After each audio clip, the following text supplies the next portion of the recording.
The first thing he threw away was not estate property. It was a pair of soft blue slippers with the heel worn flat on the left side. They belonged to Mrs. Beatriz Morales, who had kept that house running longer than most marriages last. One of the young men from the liquidation crew held open a black contractor bag, while another swept her things off a shelf with one forearm, like he was clearing junk from a garage. A bottle of hand lotion dropped in first, then a folded cardigan, then a framed picture of 2 grandchildren at a picnic table, then the slippers. Mrs. Morales stood beside the linen closet with both hands folded over each other so tightly that the veins in them looked drawn on. She was 70 and still had the posture of a woman who had spent half her life making rooms look untouched 5 minutes after 10 people left them. She did not cry. That made it worse. Crying gives people like him something to step on. Silence leaves them talking to themselves. "Move faster," he said. "We are not preserving a shrine." He was talking to the men, but he pitched it so she could hear every word. His name was Gavin Cross. He wore a navy blazer that cost more than any honest man needs to spend on cloth for work that dirty. He had a bright white pocket square, a tan that did not belong to March in Illinois, and a smile he used like a stapler. Efficient, repetitive, loud enough to make a mark. He checked his watch, then looked at Mrs. Morales as if she had done something selfish by still being there. "The daughter wants this property cleared for photography by Friday," he said. "If we miss the auction window, we leave 6 figures on the floor. Nobody here is worth that delay." That line was for me. I was standing a few feet away with one of Charles Wainwright's old inventory binders against my hip and a pencil still in my hand from a note I never finished.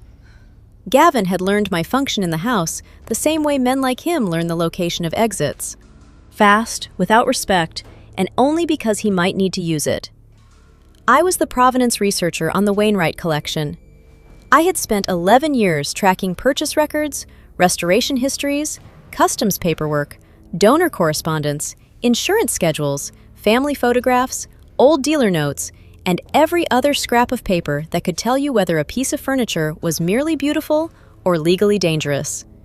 To Gavin, that made me a woman with folders. He gave me a glance that held just enough amusement to turn the room into a stage. "You can take whatever personal notes you need for your files," he said, "but we are done subsidizing nostalgia." Mrs. Morales turned her head toward me for only a second. It was not a plea.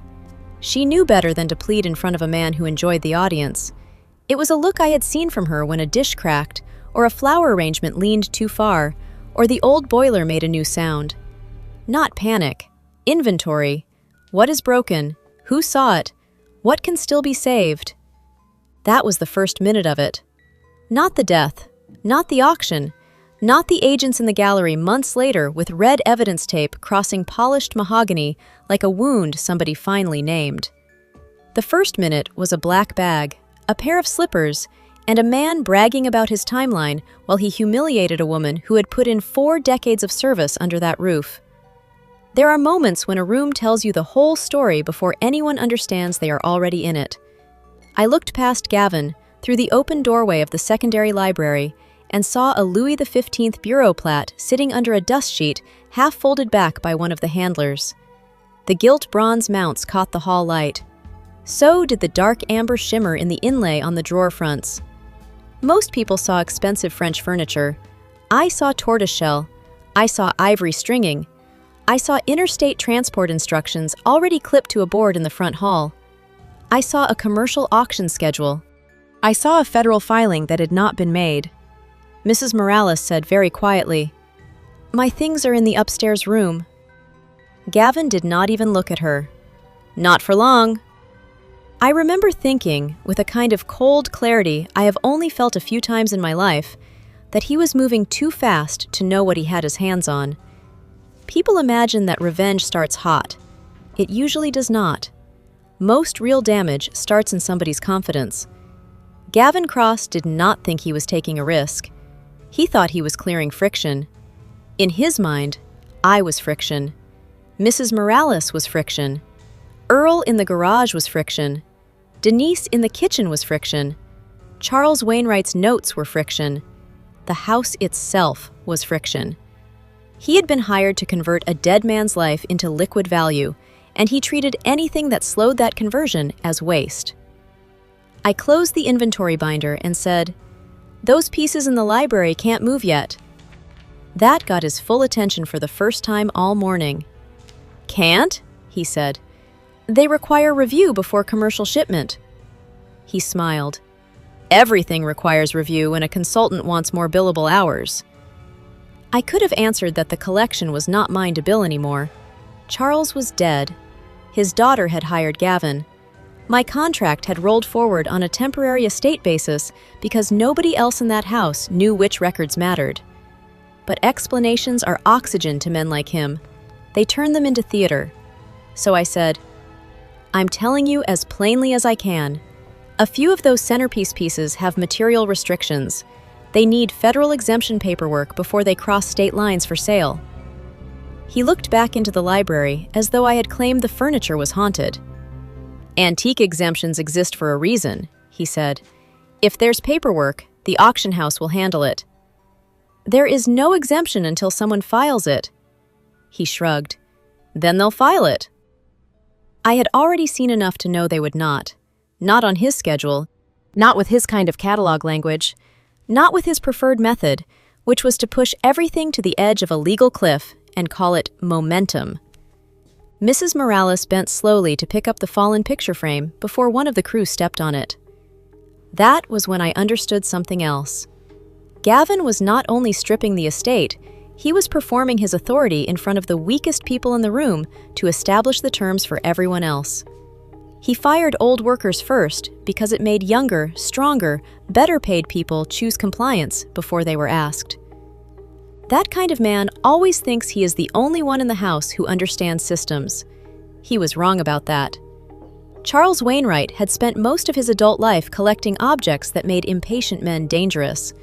He had started in shipping, made more money than anybody in his family had any right to expect, then spent the last 25 years buying the kind of 18th century furniture that came with footnotes longer than some marriages. Not just because it was beautiful, because it carried history badly. History leaves stains. Ownership changes hands. Borders change. Wars interrupt records. Dealers lie. Families improve stories. Museums borrow words from private sellers. Wealth smooths over origin until a piece sits in a room for 20 years, and people begin talking about it like it grew there. Charles understood that. That was why he hired me. I met him through a Midwestern museum that wanted help untangling the paperwork on a group of French decorative arts pieces from 3 separate private collections. Charles was not the easiest man I ever worked for, but he was exact, which is a quality I trust more than charm. He liked records. He liked dates. He liked knowing which invoice had been reconstructed from a dealer's letter and which one actually existed. He liked being told when a story about a piece was clean and when it was merely expensive. He also respected the people in his house, which is rarer among rich men than taste. Mrs. Morales had come to work for Charles and his wife in the late 80s. Denise had run the kitchen for almost 19 years. Earl had handled the cars, odd errands, and winter logistics since before I was hired. There were gardeners in season, a part-time bookkeeper, and a restoration coordinator who came in only when needed, but those 3 were the spine of the house. If Charles was in New York, London, or Geneva, the house still worked because they did. When his wife died, they were the ones who carried him through the practical parts of being left alone. The meals, the medication reminders, the linen changes, the visitors he could handle, and the ones he could not. His daughter Caroline never understood any of that because she almost never had to live inside it. Caroline Wainwright moved west after college, married a venture lawyer, divorced him, moved again, started 3 businesses with more branding than revenue, and maintained exactly enough contact with her father to remain in every legal document that mattered. She visited on holidays that photographed well. She sent curated gifts. She liked telling people that her father's house looked like a museum, which was true, but she said it the way tourists say old prison. Interesting for a few minutes, better once you leave. Charles used to call me into the breakfast room after lunch when he had bought something new, or when a piece already in the collection needed further documentation. He would point with one finger, never dramatic, and say, "Tell me what I don't know yet."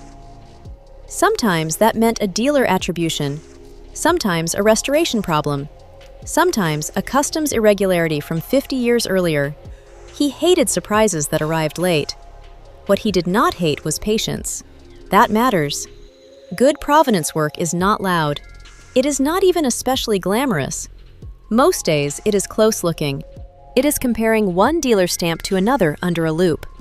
It is finding a shipping manifest from 1968 that uses a different descriptive term than the 1974 insurance writer and figuring out whether the discrepancy came from ignorance, convenience, or fraud.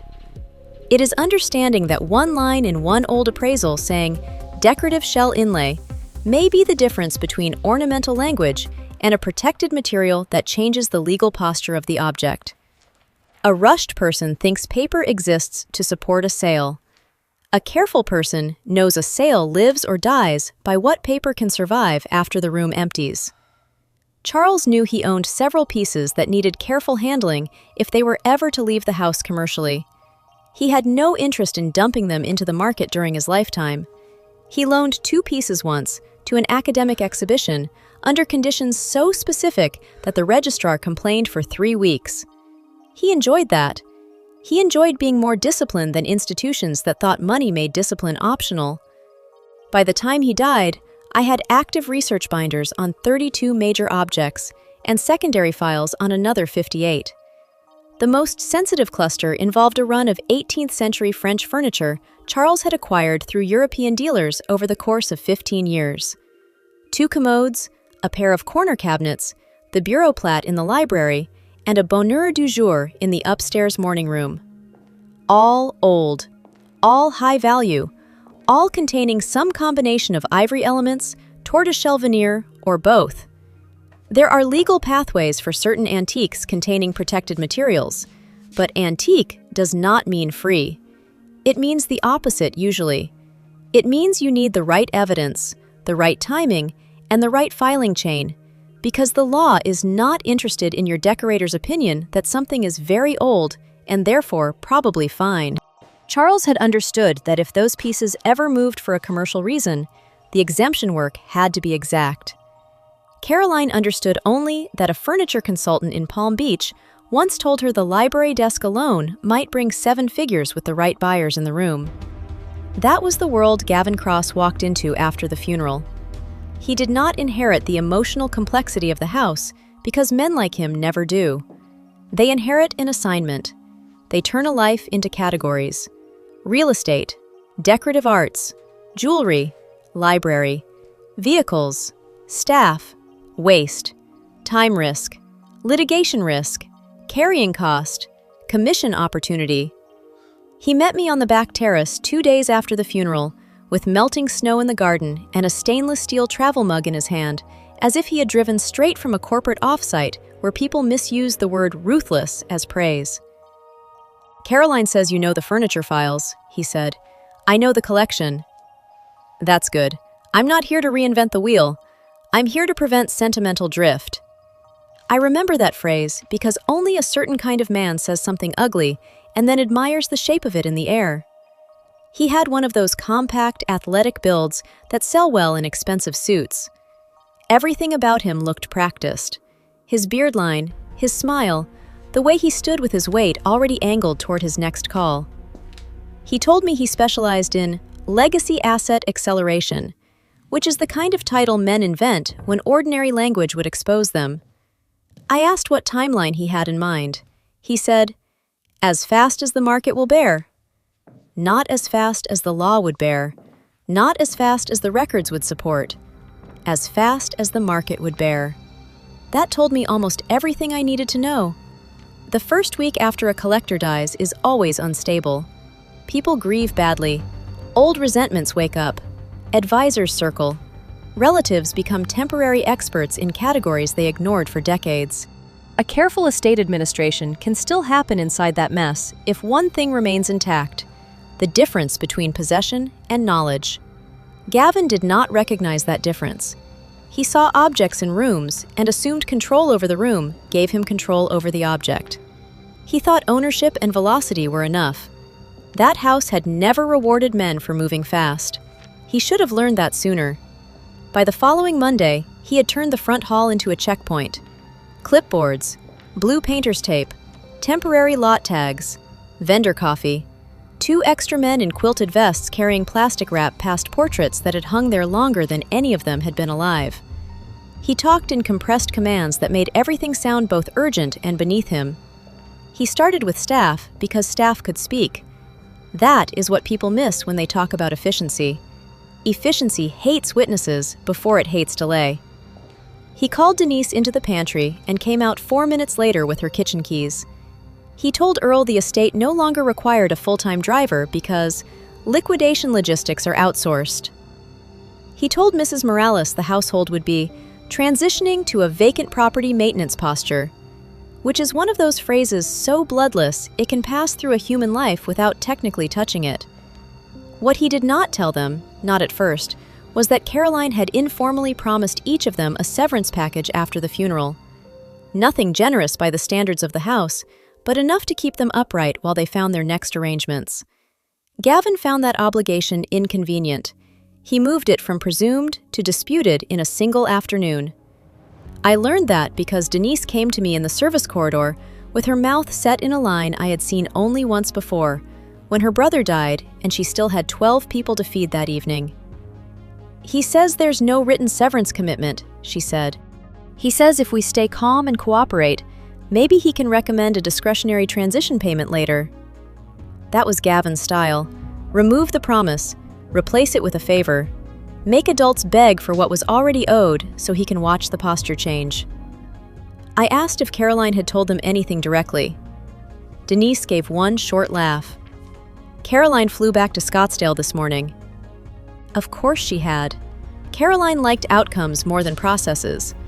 Her grief had the dry, managerial quality of somebody handling an expensive inconvenience. She cried correctly at the funeral. She thanked people in a voice that tested well. Then she delegated the uglier parts to Gavin and left the state, which was probably the first truly efficient decision made in that house after Charles died. I found him in the morning room upstairs, standing beside the bonheur du jour, while one of the handlers photographed veneer details for a preliminary catalog record. "You cannot release the staff without resolving their severance," I said. He did not even turn fully toward me. "Employment issues are not your lane. They've been here for decades. Then they should have contracts that survive probate. There are men who insult people because they are angry, and men who insult people because it saves time." Gavin belonged to the second group. He did not care enough about Denise or Earl or Mrs. Morales to hate them. He simply measured their usefulness after Charles's death and found it had dropped below his threshold for courtesy.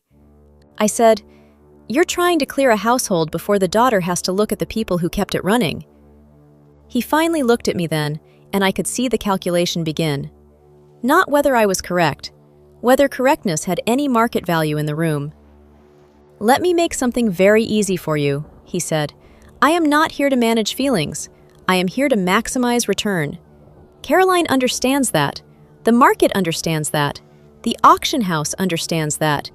If the staff wants to turn this into a wage claim, they can. If you want to be useful, focus on the objects." It was not an accidental hierarchy. People at the bottom could become plaintiffs. Objects at the top could become lots. He preferred objects because they did not remember how he spoke to them, so I focused on the objects. That was when the real problem came into shape. The library desk had already been opened for photography. The crew had pulled drawers, checked compartments, and shifted its angle against the carpet runner to get better light on the marquetry. One of the younger handlers had cleaned a section of the front with a microfiber cloth. Under direct light, the contrast was clearer than I wanted it to be. The tortoiseshell fields on the drawers held that dark red-brown depth protected materials have when they are old enough to pass, in careless hands, for a decorative finish. The ivory stringing along the borders was thin but unmistakable. Not modern, not imitation, not optional. I went from that desk to the pair of corner cabinets and then to the lower drawer section on the north wall commode.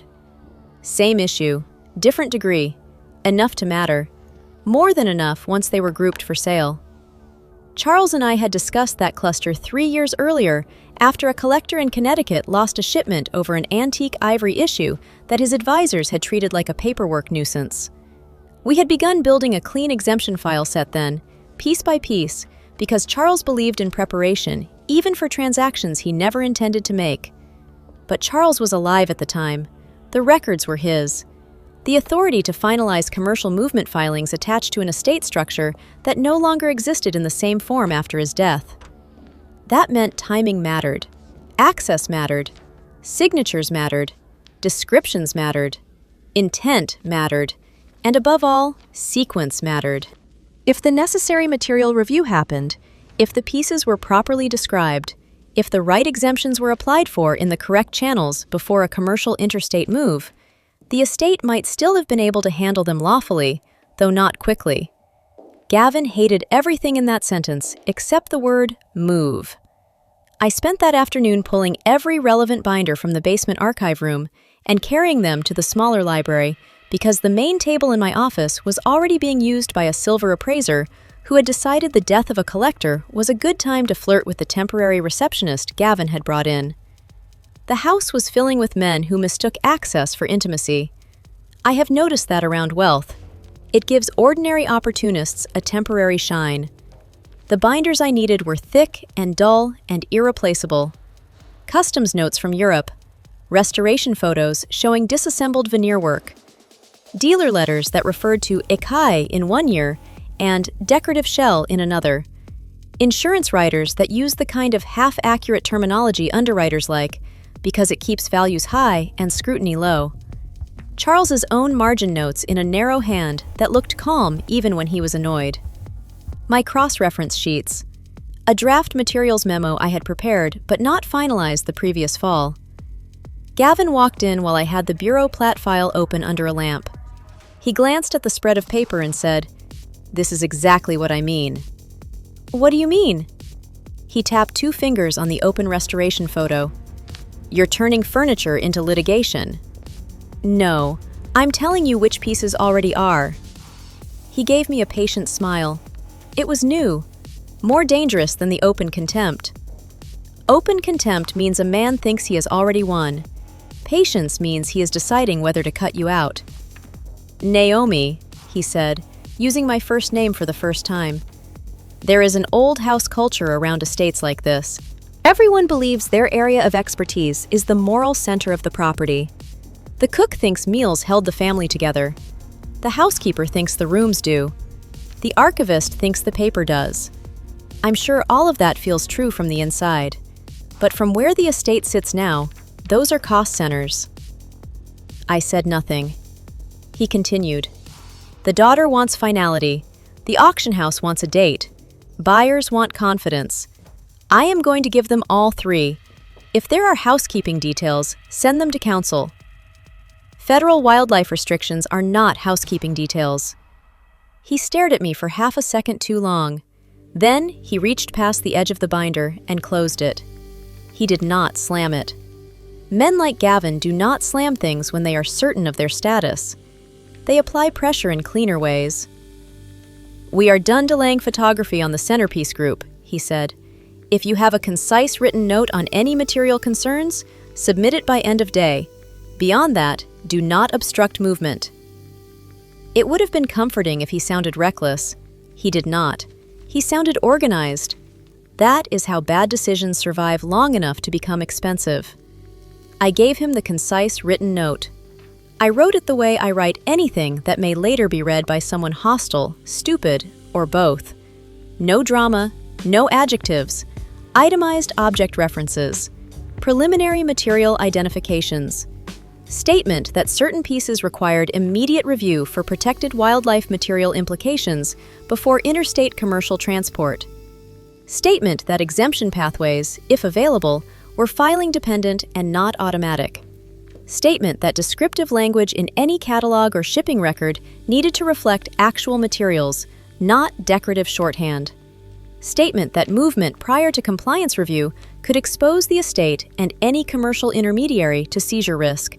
I sent it to Gavin, the estate counsel, and the junior coordinator at Barrett Hall Auctions in Chicago, which was the firm he had selected for the marquee sale. Barrett Hall was exactly the kind of house he would choose. Prestigious enough to impress Caroline, smooth enough to move luxury material without looking like a warehouse, careful in public, flexible in private. The junior coordinator replied with a thank you and nothing else. Estate counsel replied that he would take the note under advisement. Gavin did not reply at all. What he did instead was bring in a second photographer. By Wednesday, the house looked less like a home than a body under efficient disassembly. Rugs were rolled, secondary objects were boxed. One of the side halls smelled like fresh cardboard and wood polish. The men handling the furniture were not incompetent. That was part of the problem. Competent labor under bad direction can move a disaster along at beautiful speed. Mrs. Morales stayed through Wednesday because she had nowhere immediate to go and because humiliation often extends a person's connection to a place. She cleaned a room nobody had asked her to clean. She folded 2 sets of guest towels that no guest would use. She labeled a carton of family silver napkin rings in her neat handwriting, even though she had been told her access was temporary. It was her way of refusing the terms of removal. If she had to leave, the house would still pass through her hands one last time. I found Gavin in the dining room, reviewing an insurance spreadsheet with a man from a logistics firm who wore too much cologne and called everything units. "You still have staff on site who were told they're not staff," I said. Gavin kept his eyes on the laptop. "Correct." "They've been denied written terms. That's not going away." "Neither am I." The logistics man glanced between us, smelled something sharp in the air, and made the smart choice of pretending to get a phone call. I said, "You're escalating pressure on people you could settle cleanly for a fraction of what you're chasing in optics." That made Gavin smile again. "Optics," he said. "That's rich." "Is it?" "Yes, because right now the only person creating an atmosphere of legal emergency around this estate is you." There it was, the first clean inversion. He had moved from dismissing the problem to preparing me as the problem. I said, "You asked for a concise written note. You have one. And now I'm asking for perspective. You brought in Interstate handlers for restricted material. You believe it's restricted. I know what's in the veneer." He lifted his eyes to mine and let the pause sit there. Then he said very softly, "I am trying to understand whether your attachment to this collection is making you professionally unsound."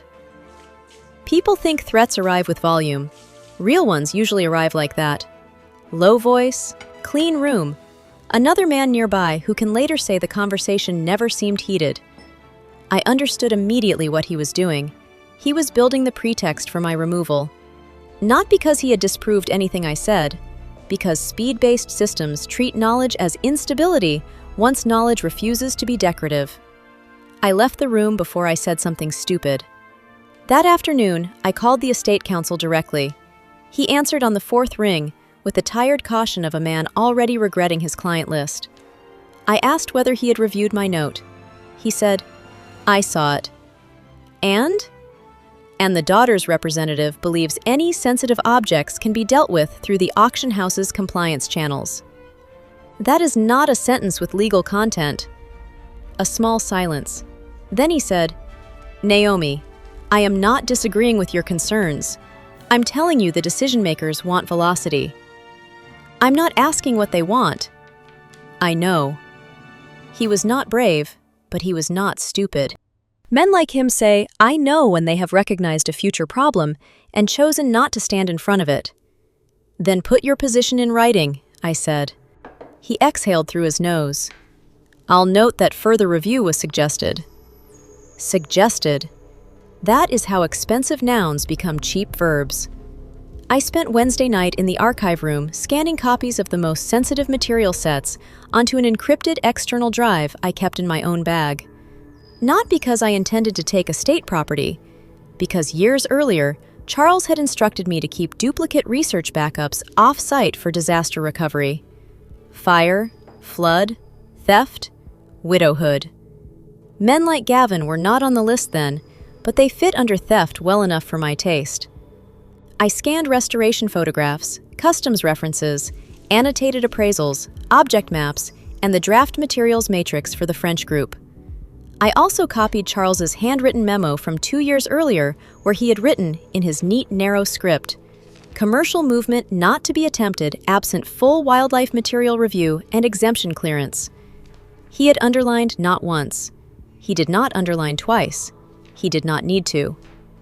Thursday morning, Gavin arrived with security. Not police. Not even formal private security.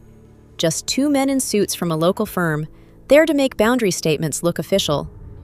He asked to speak with me in what had been Charles's study. The room still smelled faintly like leather and dry paper. One of the shades was half drawn.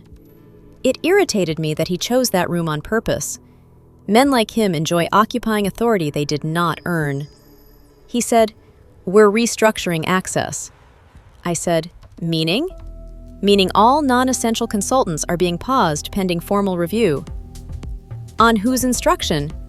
"Caroline's." "She's not here." "She doesn't need to be." He held out an envelope. Inside was a short termination notice from the estate administration entity ending my temporary consulting role effective immediately. Payment through date. Request to return any keys, access cards, or estate-owned materials. A sentence about future contact through counsel. I read it once and put it back in the envelope. "Did counsel review this after my material warning?" I asked. Gavin said, "Counsel reviewed that your role is no longer aligned with the estate's immediate needs." Immediate needs. There it was again, time as moral authority. "You're making a mistake," I said. He folded his hands, almost kindly. "That may be, but it's my mistake to make."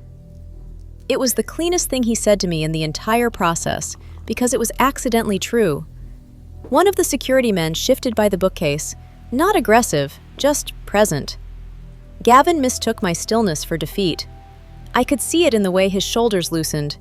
He had expected resistance. He got none. I put my keyring on the desk, the brass library key, the archive cabinet key, the side entrance fob. I removed my office key from the smaller ring and set it down separately because I knew it annoyed him that I still had small habits he did not control. "Your note mentioned time sensitivity," he said. "If there is any truly essential transition material, you can send a summary to counsel." "I already did." He smiled. "Good," he said. "Then this should be simple." Simple. That was the moment the internal shape of the story locked in for me. If he had kept me on, if he had forced me into some narrow review lane while he pretended to hear me, I would have continued doing what I had always done. I would have documented. I would have argued.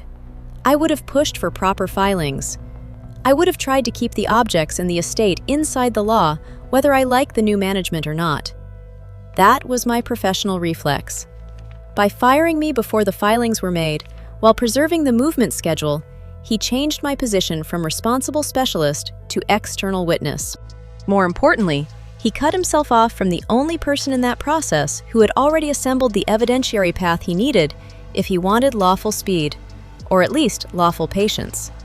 He thought he had removed obstruction. What he had actually removed was rescue. I stood up. Gavin said, "A member of the team will accompany you while you collect personal belongings." I looked at him for a long second. That line worked better on the housekeeper. The security man by the shelves looked down. Gavin's smile tightened by less than an inch. "I'm sure Mrs. Morales will be fine," he said.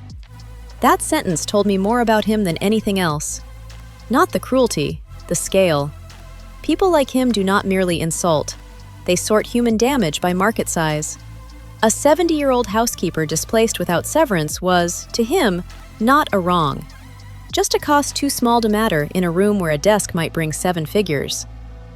I collected my bag, 2 pens, my reading glasses, the sweater I kept over the back of my office chair, and the lunch container from the small refrigerator in the archive room. I left everything else that was indisputably estate property where it belonged. The backup drive sat in the inner pocket of my bag, warm against my side.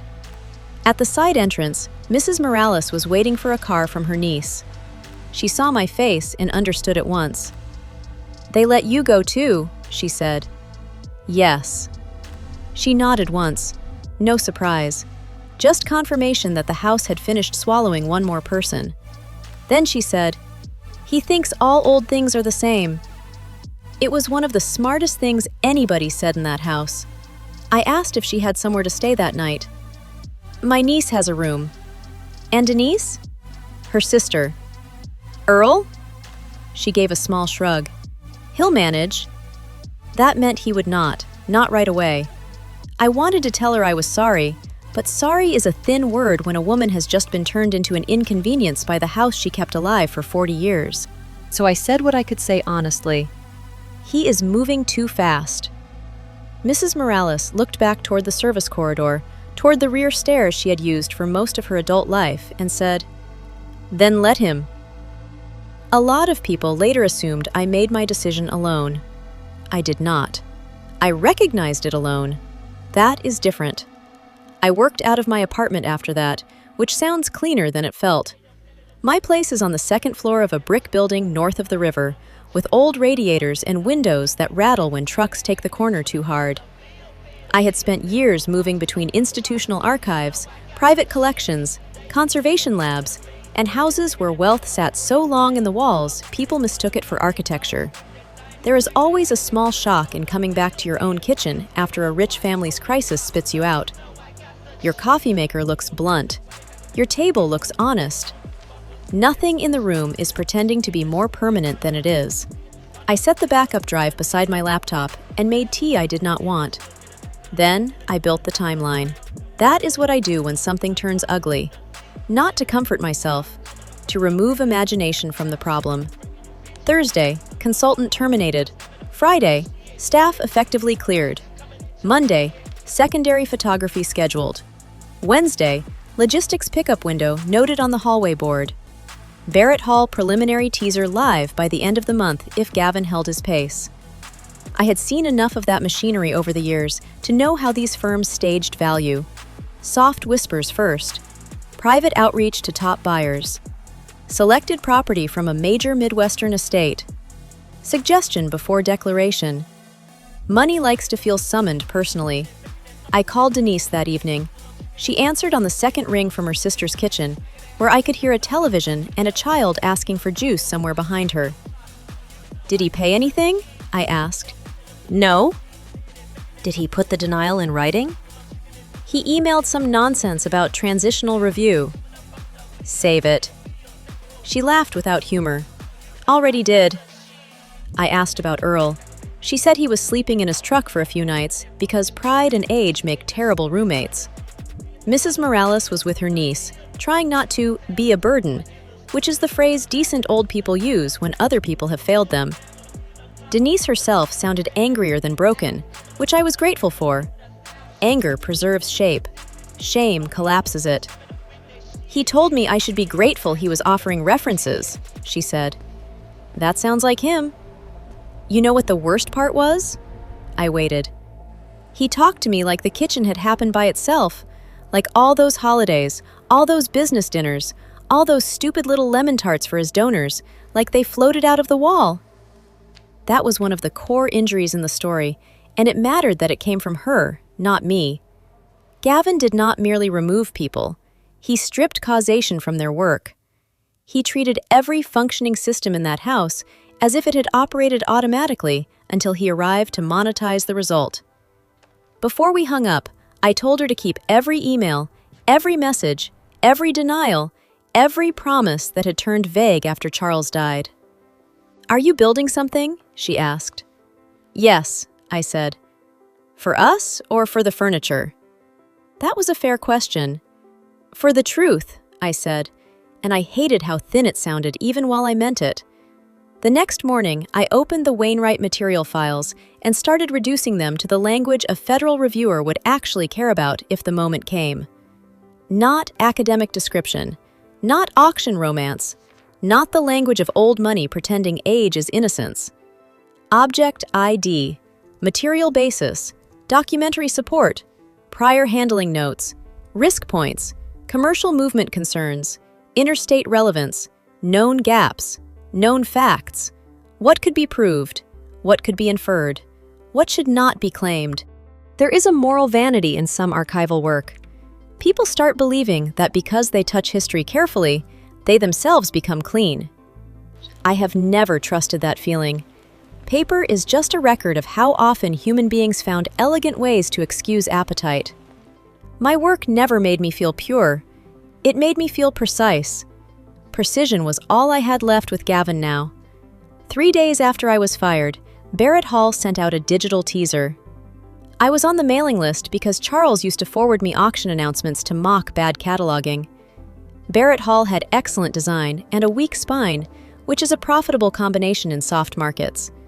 The teaser featured cropped shots of the Wainwright Library, the bronze on the desk, a close detail of marquetry, a line about an exceptional assemblage of 18th century French and English furniture from an important North Shore estate, and a save the date for a private preview in Chicago 6 weeks later. No materials flags, no restricted content notice, no conditional language about clearance, just atmosphere and confidence. I clicked through to the object highlights page and found the library desk listed as fine Louis XV style bureau plat with tortoise tone boule type inlay and gilt bronze mounts. Tortoise tone. That kind of wording does not happen by accident. It is the linguistic version of stepping sideways around a live wire and hoping nobody asks why your shoes are smoking. The corner cabinets were worse. Decorative shell-accented marquetry panels. Marquetry, not marquetry. Shell-accented, as if someone in compliance had told a copywriter to blur the edges and the copywriter had gotten lazy in 2 directions at once. I read every line twice. Then I downloaded the full teaser PDF and saved multiple copies. Caroline called me that afternoon for the first time since the funeral. Her number appeared with an Arizona area code, even though she had already told several people she was between places and spending more time in Florida for work. Mobility is a rich person's version of camouflage. I let it ring twice before I answered. "Naomi," she said, in that polished voice people use when they would like to seem warm without becoming liable. "I heard things got a little tense." That's one description. Gavin said there was a disagreement about process. There was a disagreement about legality. A pause. Then, "I wish you'd trust that the professionals I hired know how to manage a sale of this level." I almost laughed. Not because it was funny, because it was so completely Caroline to outsource certainty to the last confident man in the room. "I was one of the professionals your father hired," I said. "Yes, and I appreciated your help while Dad was alive, but this is an estate event now. It has a larger scope." There is no insult quite like being thanked in the past tense while a worse person takes your chair. I said, "Did Gavin tell you that several pieces in the sale group contain protected material and require specific exemption work before commercial interstate movement?" She did not answer immediately, which meant he had either not told her or had told her in language so diluted it slid off her.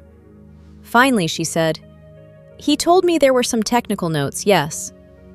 "Not notes, restrictions." "I'm not going to litigate this by phone." "You may not have the luxury." That sharpened her a little. "Are you threatening the estate?" "No, I'm telling you what your father already knew." "Dad knew everything could be sold eventually." "Not like this." I could hear her deciding, in real time, whether to escalate, placate, or dismiss. She chose the one people like her always choose when they still believe money is ahead of consequence. "If there is an issue," she said, "our advisors will address it." Then she did something I would not have expected even from her. She added lightly, "And Naomi, I do hope you won't make this emotional because of the staff changes. Those were difficult, but sometimes old household arrangements become unsustainable after a death." That sentence locked her role in my mind permanently. She was not the main engine of the cruelty. Gavin had that honor. But she was worse than merely absent. She was willing to let payroll brutality and cultural vandalism merge into the same word if it protected her from looking directly at either one. I said, "Your housekeeper gave 40 years to that home." She said, "She worked for my father. My father is gone." There are statements so cleanly rotten they remove the need for argument. I said, "Goodbye, Caroline." Then I hung up and wrote down the time of the call. The next 2 weeks taught me exactly how false safety gets built around a man like Gavin. First came volume, more listings, more selected object previews, more elegant copy. Barrett Hall began ceding the sale to private clients with the kind of language that makes bad people feel curated rather than hunted. They photographed the Wainwright pieces against pale walls under disciplined light. They called the sale Legacy and Light, which told me their marketing department was staffed by adults whose souls had become decorative sometime during the recession. Then came social endorsement. Interior designers posted cropped images. A decorative arts columnist described the upcoming preview as a rare look inside a refined collector's world. A local luxury magazine ran a short item about Chicago hosting the season's most anticipated private estate unveiling. No one doing that soft public work cared enough to ask whether several highlighted objects should legally be in the room at all. That is another thing wealth buys. Not silence. Better quality distraction. Meanwhile, the practical machinery tightened. A freight company with a Wisconsin registration handled the long-haul transport into Illinois. That mattered. Interstate, commercial purpose, documented carrier. I got that information from a former registrar I knew at a museum who had once moved into private logistics and now survived by telling rich people the G-gay truth in very soft tones. He was not violating anything for me. He was gossiping professionally, which is a separate industry in the arts world. "Cross is pushing them hard," he said over coffee in a hotel bar where nobody stays for the food. Multiple truck dates consolidated. Wants the hero material in Chicago G-gay look-ins before the official preview. "Did the carrier note restricted content?" I asked.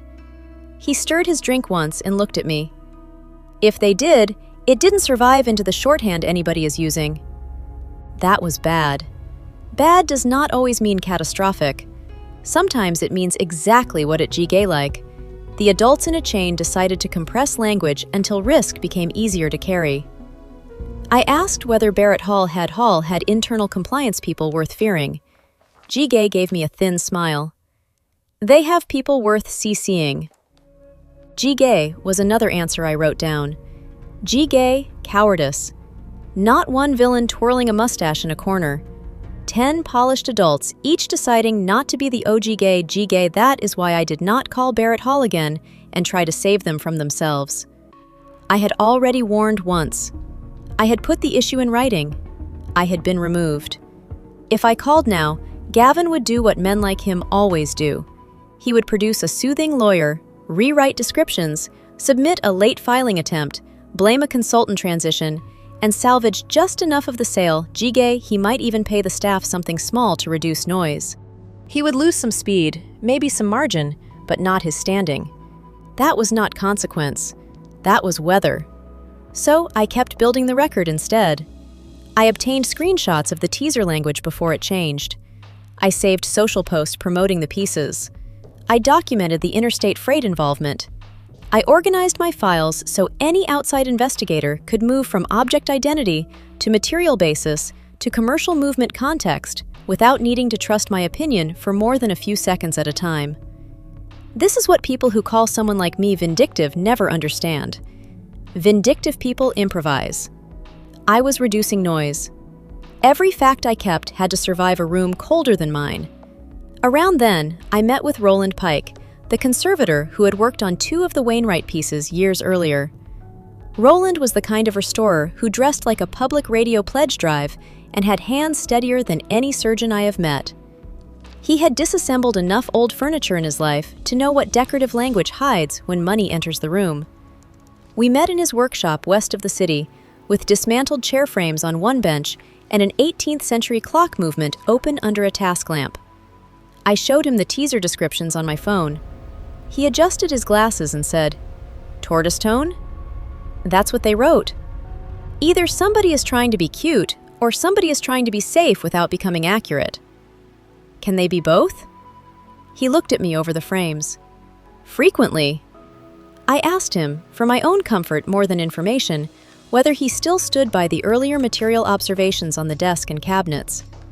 Roland gave me the dry look specialists reserve for moments when they wonder if you have lost your mind or merely your hope. Naomi, he said, I had those veneers under magnification with one edge lifted during stabilization. Unless the laws of biology changed, yes. That went into the file too. Not as a formal declaration, just a dated note of a conversation with a person competent to identify what he had physically handled. In real disputes, the cleanest record is often built from modest pieces. By the end of the third week, Caroline had stopped calling. Gavin had not contacted me once. That told me he felt secure. Men like him love the removal stage because it creates the illusion that silence means surrender. He had pushed the old staff out. He had pushed me out. The house was no longer arguing with him. Therefore, in his mind, the process was under control. It never occurred to him that one reason the house had gone quiet was that all the people who understood its weak points had been expelled from the room. Mrs. Morales sent me a text one Sunday afternoon. She was not a woman who liked texting, so each message from her felt like a formal record of emotional necessity. Did they take the little writing desk from upstairs? I wrote back, Which one? The one with the flowers on the lid. Mrs. liked it. I knew the piece. A small marquetry writing table in the morning room. Not one of the wildlife-sensitive pieces, but still old and bound to memory. I checked the public lot page. Yes, I wrote. It's included. A few minutes later, she sent, They are selling the room the way it stood. That line stayed with me, because it was true, and because it explained why estate liquidators can do so much damage so quickly, even when they follow the surface rules. They do not just sell objects, they sell arrangement. They sell the false intimacy of entry into another person's life. Buyers are not only buying wood and bronze, they are buying the fantasy that taste settled naturally around the dead and is now available by the room. Gavin understood that. He was stupid about law, not about appetite. He knew the library would move more powerfully than the desk alone. He knew a pale catalog essay about Charles's continental eye would soften the violence of what he was doing. He knew wealthy buyers preferred plunder when it was lit evenly. Barrett Hall released the full digital catalog 10 days before the preview. I downloaded it within minutes. The desk estimate had climbed. The corner cabinets had been grouped into a highlighted spread. The copy leaned heavily on craftsmanship, scarcity, and decorative brilliance. The language around materials remained evasive. Boule-type surfaces, shell-toned inlay, period ivory details consistent with 18th century decorative practice. That last phrase was almost funny. Consistent with.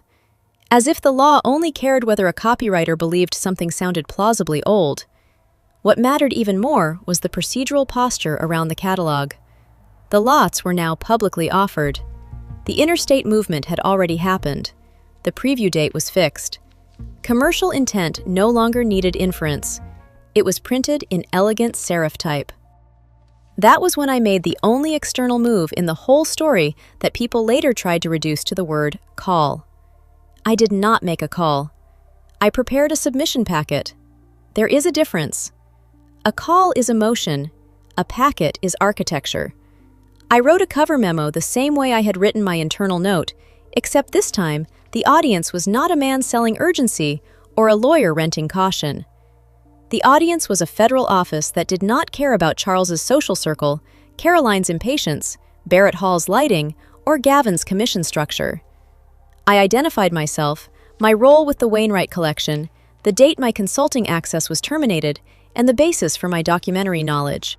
I stated that multiple cataloged objects recently transported from Wisconsin to Illinois for commercial auction appeared to contain protected wildlife materials, including tortoiseshell and antique ivory elements, and that to my knowledge, the specific exemption process required for lawful commercial handling had not been completed before movement and offering for sale.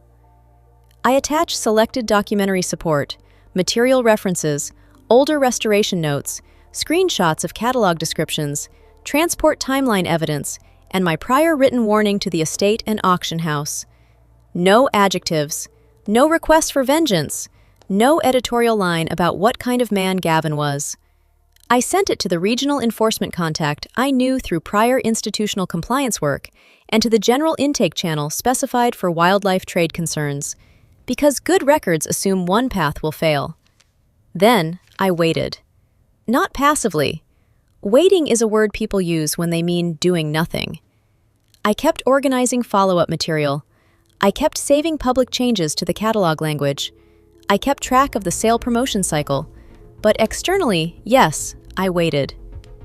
3 days later, I received a short reply from an enforcement specialist asking whether I would be available for a call if agents needed clarification on object identification and document sequence. The message was dry and professional in the way competent federal writing tends to be when it is not yet promising anything. I replied yes. The call lasted 17 minutes. The agent asked the right questions immediately. Not, how valuable are the pieces? Not, what is the family like? Not, could the auction house just pull them quietly?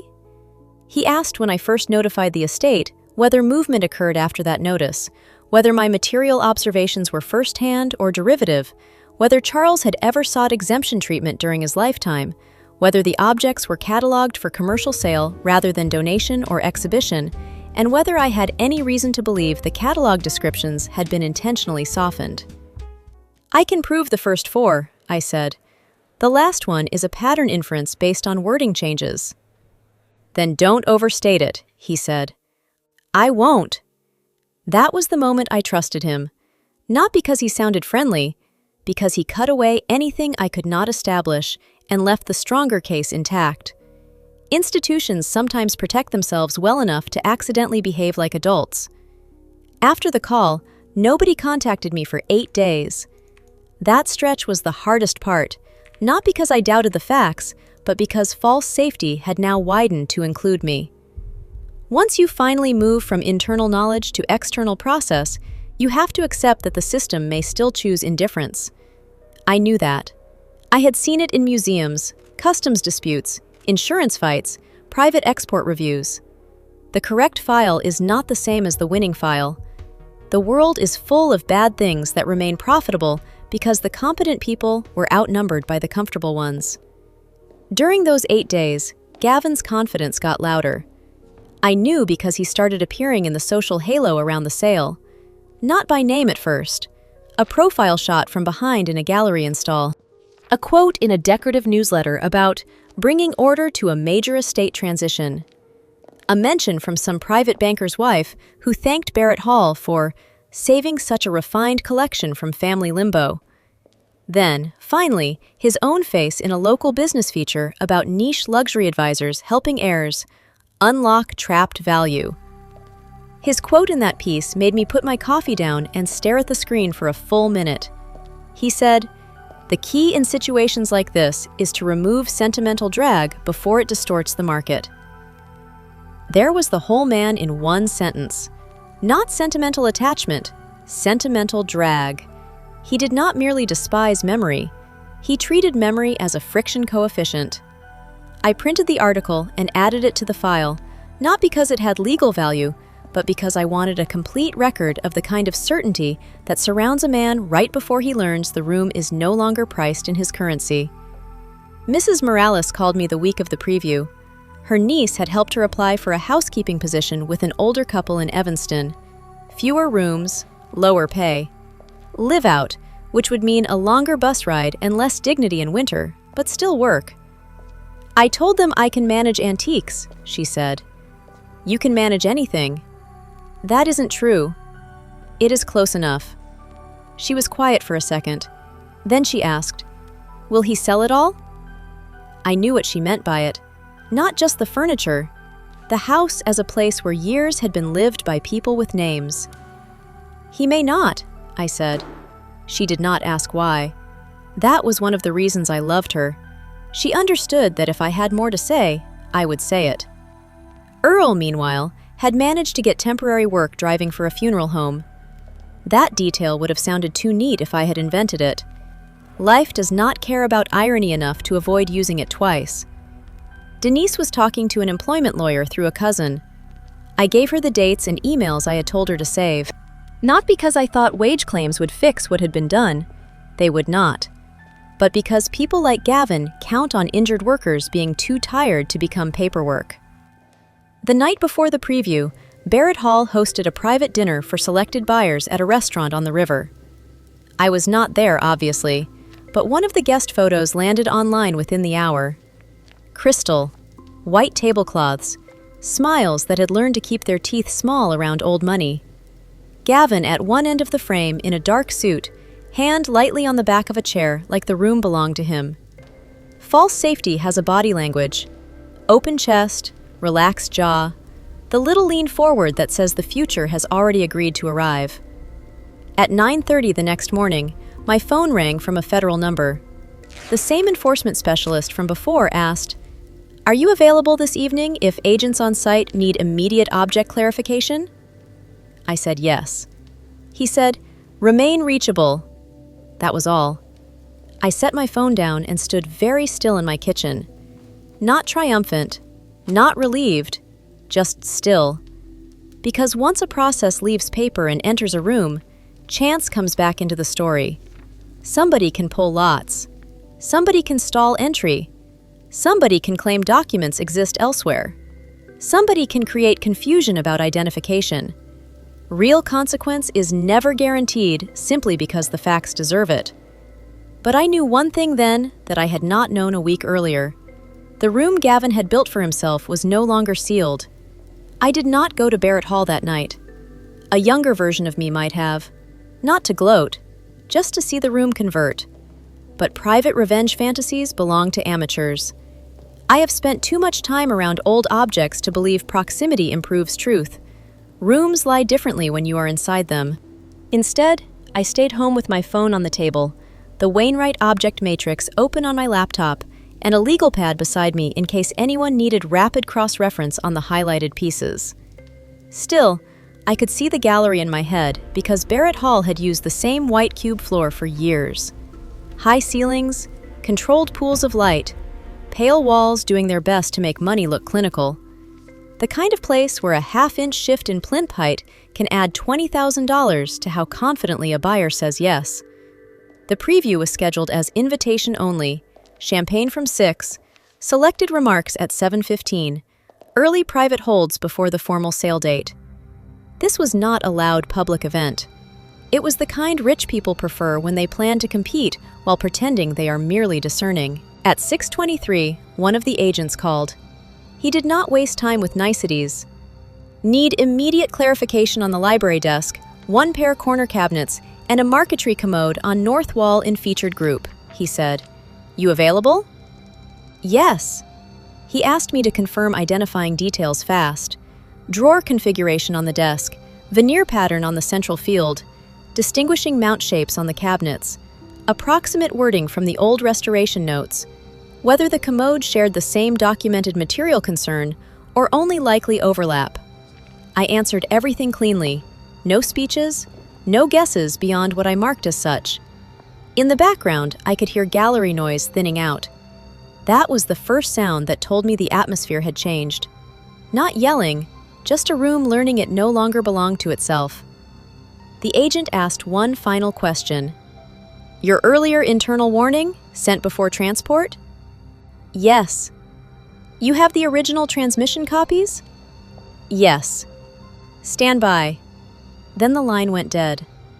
I sat there with my pen in my hand and imagined the sequence not as cinema, but as procedure. Agents approaching the desk first because centerpiece objects anchor a room's psychology. Credentials shown, instructions given to halt movement and contact, the instant recalibration among staff.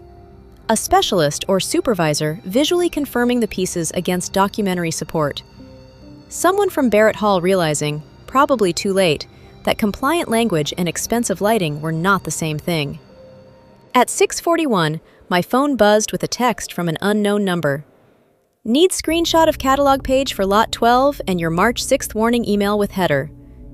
I sent both within 2 minutes. Then I waited again. The next call did not come from the government. It came from Caroline.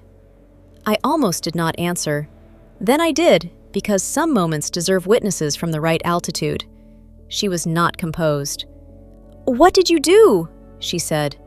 Not hello, not Naomi, straight to causation. "Nothing that wasn't already in motion," I said. Her breathing was shallow and fast, the kind people get when rage and humiliation are wrestling for the same throat. "There are federal agents in the gallery," she said. "They've stopped the preview." "I know." "You reported my family." "No, I documented your sale." I could hear voices around her, not clear words. Expensive panic has a muffled sound to it because the people making it are trained all their lives to never appear common in public. "Gavin says this is an overreach," she snapped. "He says if you had concerns, you should have come to us." I did. "Not like this." There was almost something childlike in that sentence, as if scale itself were unfair, as if the problem should have remained small because it was inconvenient for her when it grew to actual size. I said, "I warned him before shipment. I warned counsel. I copied the auction coordinator. Then he fired me, moved the pieces, and offered them publicly." "You vindictive bitch!" That was the first honest thing Caroline ever said to me because it came without varnish. Not honest about me, honest about herself. The polished daughter was gone. In her place was a woman who had outsourced cruelty and was furious to discover invoices still came back with her name on them. I let the silence sit until she filled it. "Do you understand what this is doing in there?" she demanded. "Do you understand who is in that room?" "Yes." There was a small, choking laugh. "Of course you do. You planned this." "No," I said. "Gavin planned an interstate commercial auction around restricted material after being warned. I declined to save him." She made a sound like she wanted to throw the phone and also needed it. Then the line cut off. That phrase stayed with me because it was the cleanest summary of my role anyone managed to produce. I declined to save him. Not I trapped him. Not I framed him. Not I engineered a fiction. He built a machine out of appetite, pressure, and contempt. I simply stopped standing between the machine and the law after he removed me from the only position where rescue was my duty. At 7:03, the enforcement specialist called back. "Key pieces are being held in place pending seizure documentation," he said. "Additional review expanded from initial group. Auction house counsel is present. A state representative is present. Matter is active." Understood. He asked whether I could forward the old Charles Wainwright memo about not attempting commercial movement absent wildlife material review. I sent it while we were still on the phone. Then he said, almost as an afterthought, "You were right to keep your descriptions narrow." That was the closest thing to praise I was going to get from him, which was exactly why it meant something. After we hung up, I opened the Barrett Hall social feed out of habit more than hope. Nothing had been posted since the champagne reception shots earlier that evening. Then, 20 minutes later, the feed went private. That was when I finally allowed myself one ugly human satisfaction. Not joy, something meaner and smaller. The knowledge that Gavin Cross, who had enjoyed performing dominance in front of old staff and junior handlers, and anybody else whose paycheck made them useful but not audible, was now in a room full of the kind of witnesses he actually valued. Collectors, advisors, decorators, family office people, auction executives, the exact social altitude where embarrassment turns corrosive because reputation moves faster than paperwork. I slept badly. At 9 the next morning, the first local item appeared. Not a full report, just a brief business note that a highly anticipated private estate preview at Barrett Hall had been interrupted by a federal wildlife trade inquiry involving certain cataloged antiques. The phrase, "certain cataloged antiques," made me smile despite myself. Professional euphemism is still euphemism even when it serves decency. By noon, the language sharpened. Selected lots under federal hold. Preview suspended. Auction house reviewing consignment documentation. Source close to the matter says transport and commercial offering records under examination. By mid-afternoon, One of the trade reporters in New York had it in uglier terms. Chicago estate sale stumbles into possible wildlife material seizure issue. Possible. That word lasted less than a day. Through a contact at Barrett Hall I had never liked but always considered observant, I learned what the room had actually looked like when the agents entered. 2 buyers had been standing near the library desk with champagne flutes, one of them already making the kind of low, proprietary noises wealthy men make around objects they have begun mentally moving into a second home. Gavin was working the room in a tuxedo that made him look, in her words, like a funeral director for furniture. Caroline was near the catalog table with a woman from the house's client relations team. Remarks had not yet begun. The agents did not rush. That mattered. They entered the way institutions enter when they know the floor is already theirs. Badges visible, voices low. One of them asked for the responsible representative for the consigned material from the Wainwright estate. Another moved directly toward the highlighted pieces with a printout and a tablet. A third spoke to House Counsel. Apparently, the first thing Gavin did was smile. Of course he did. He stepped forward with his hand half extended, like a man greeting a donor, and began some version of the polished nonsense that had carried him through every room up to that point. My contact could not hear the exact words, but she said she could see the moment his tone failed. Not when the agents identified themselves, not even when they mentioned protected material review. When one of them asked whether the specific exemption filings had been completed before interstate commercial transport, and he answered with the kind of confident paraphrase you use when you expect other people in the room to value confidence more than sequence. The agent did not argue. He asked for the filing numbers. That is where men like Gavin start to come apart. Not under accusation, under specificity. He turned toward counsel. Counsel turned toward the House representative. The House representative turned toward someone from compliance who had never wanted to be the tallest body in that moment. One of the buyers took 2 slow steps back from the desk without trying to hide it. My contact said the sound of the room changed then. Less chatter, more cloth movement, glass stems touching tabletops, people discovering sudden interest in empty wall space. The agents examined the lots, cross-checked details, and began marking the held pieces. Red evidence tape sounds theatrical when you say it out loud. In a white gallery full of money, it is not theatrical at all. It is administrative, which is worse. A line across polished mahogany, a line at the stanchion, a line that changes the object from luxury into problem in one clean motion. My contact said Caroline looked like she might faint, but with anger rather than weakness. She kept repeating some version of, "This is a misunderstanding," which is what rich people say when reality arrives in a form they had assumed was for other families. Gavin, to his credit, did not collapse immediately. That is important. Cartoon punishment is boring.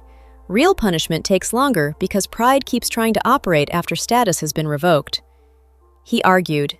He produced partial documents. He insisted the pieces were antique. He suggested descriptive language in the catalog may have been simplified for readability. He implied a consultant who no longer worked with the estate had created confusion. At some point, he tried to characterize the material issues as inherited ambiguities in old furniture terminology, which is the kind of almost true sentence bad professionals use when actual truth would kill them. The agents kept asking narrow questions. When was shipment initiated? Who prepared the catalog descriptions? Were exemption applications submitted before movement? Where were the filing confirmations? Who was warned and when? That last question did damage, because Barrett Hall had my March warning email. The junior coordinator had not deleted it. She had simply floated it upward and inward until it dissolved into committee language. The estate council had my note. Gavin had my note. Once the agents had the transmission chain and the object list, the room stopped being a misunderstanding. It became chronology. Chronology is where liars lose the oxygen advantage. By the second day, the House had suspended the sale indefinitely. The highlighted lots were formally seized pending further review, and several secondary pieces were pulled under related examination. Barrett Hall issued a statement about cooperating fully with authorities and taking compliance obligations seriously, which was exactly the kind of sentence institutions produce when they are trying to crawl out of a fire they helped upholster. Then came the part Gavin had never modeled because he did not believe in downward contagion. Banks notice federal language. So do insurers. So do consignors. So do boards. So do the minor satellites around a man's business life that had once treated him as frictionless because he kept producing results. An asset freeze does not look like handcuffs in a movie. It looks like doors that open slower, calls returned by assistants instead of principals, and urgent meetings where a man suddenly has to explain the precise sequence of his own shortcuts to people who once admired him for being decisive. Within a week, Caroline's estate administration account was under scrutiny tied to sale proceeds and related movement documentation. Gavin's firm, which had spent years advertising discretion and accelerated legacy solutions, found itself named in enough ugly conversations that 3 pending clients went silent. One interior designer publicly denied ever recommending him. A private warehouse delayed release on unrelated property under review of paperwork. Barrett Hall scrubbed his mention from their event materials as if he had died at the dinner table and good breeding required speed. That was the public chain. The private chain was meaner. A woman I knew at a family office luncheon circuit told me Gavin had shown up at a breakfast meeting in a gray suit instead of his usual navy and spent 40 minutes saying the word unfortunate in different shapes. Nobody in that room raised their voices. They simply let him explain, which is a form of social euthanasia when the room has already decided your confidence was rented. Caroline sent me one final email 3 weeks after the preview. It was 4 sentences long. She blamed me for weaponizing technicalities. She said my loyalty to her father had turned pathological. She said I had destroyed any chance of a dignified estate resolution. And then, in the last line, she asked whether I would be willing to recommend a qualified independent appraiser to help separate the seized material from the rest of the property. I read it twice. Then I forwarded it to a folder named After, because sometimes the dead deserve organization more than the living.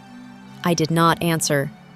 By then, Denise's employment lawyer had sent a demand letter over the severance representations and wage issues. Earl had secured steadier hours at the funeral home. Mrs. Morales had started with the Evanston couple and texted me, on her second week, "They are kind and they put everything back in the same place." That was as close to contentment as the story was going to get. No one got made whole. I want that stated plainly, because justice stories become childish when they pretend consequence repairs the original wound. Mrs. Morales did not get back her 40 years. Denise did not get back the insult of being talked over in her own kitchen. Earl did not get back the week he slept in his truck. Charles did not rise from the dead and reclaim his library from people who lit it like a showroom. The house itself did not become sacred because federal agents put tape across a few lots in Chicago. It remained what it had become the day Charles died, vulnerable to whoever arrived first with enough paperwork and the wrong kind of confidence. But Gavin Cross was no longer the fastest man in the room. That was the change. A month later, I was allowed back into the Wainwright house for a limited records review, coordinated through counsel and an outside examiner.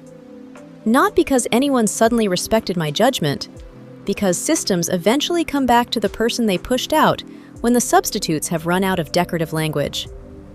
The place felt smaller, not stripped exactly, more like a sentence interrupted in the wrong place. Dust on table outlines where objects had stood. The library desk gone. Space where one of the corner cabinets had balanced the room, now holding only a pale rectangle on the wall where the light had not touched equally. The service corridor was too quiet. No smell of stock warming on the stove. No Earl swearing softly at weather by the side entrance. Houses notice when labor leaves them, even if rich families do not. I stood for a minute in the secondary library with one hand on the back of a chair Charles never liked because he said it pretended to be older than it was. I thought about how many years of order it takes to make a room look inevitable, and how few weeks it takes for a stranger with a schedule to turn inevitability into inventory. The outside examiner, a woman from St. Louis with practical shoes and a voice that did not care about anybody's pedigree, asked me to walk her through the remaining object files and flag any categories that might present further restriction issues. So I did, calmly, piece by piece, the way I always had. At one point she said, "You could have made a lot of noise about this much earlier." I did enough. She nodded. That was all. Before I left, I went upstairs to the morning room. The little writing desk Mrs. Morales had asked about was gone. Sunlight sat on the carpet where it used to stand. The room looked unfinished without it, like a face missing one small tooth in the back that the owner has not yet learned to stop touching with her tongue. I am often asked, in one form or another, whether I felt satisfaction. Not triumph, not vindication, satisfaction. The answer is yes, but not in the way people mean. I was satisfied that the law had entered a room built on contempt and spoken in a language Gavin could not dominate with charm. I was satisfied that the old staff had not been erased so completely that their suffering counted as mere background to a luxury sale. I was satisfied that a man who treated paper like an inconvenience had finally been pinned by sequence, wording, and timing, which is to say, by reality in its least glamorous form. I was also satisfied that I never had to raise my voice. But satisfaction is not the same thing as peace. There are still objects from that estate tied up in review. There are still files I will probably never see again. Caroline will sell what she can, later, through slower channels and better lawyers, and she will tell herself the lesson was to hire more careful professionals rather than to become a less vacant daughter. Barrett Hall will survive because institutions built around rich people's appetites almost always do. They will update a compliance memo, fire one quiet person in the middle, and continue pouring champagne under better wording. As for Gavin, the last thing I heard was that he had started calling himself a strategic transition advisor instead of an estate liquidator, which is exactly the kind of linguistic taxidermy men like him attempt when one title begins to smell bad in public. Maybe he will rebuild somewhere that values confidence over memory. There is no shortage of such places.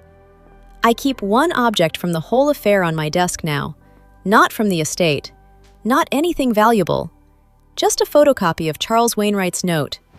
Commercial movement not to be attempted absent full wildlife material review and exemption clearance. One sentence, narrow, boring, unimpressed with style. That was all the warning Gavin needed. When people tell these stories later, they like to make the ending brighter than it was. They say he got what he deserved. Maybe, but deserve is a soft word.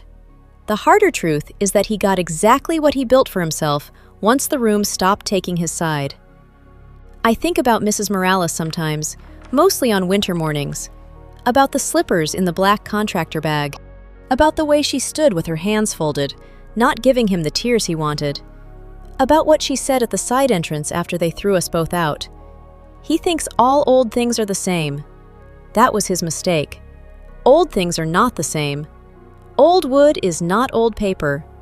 Old money is not old loyalty. And old law, when it finally reaches the right room, is not old at all. It is patient. Then it is there.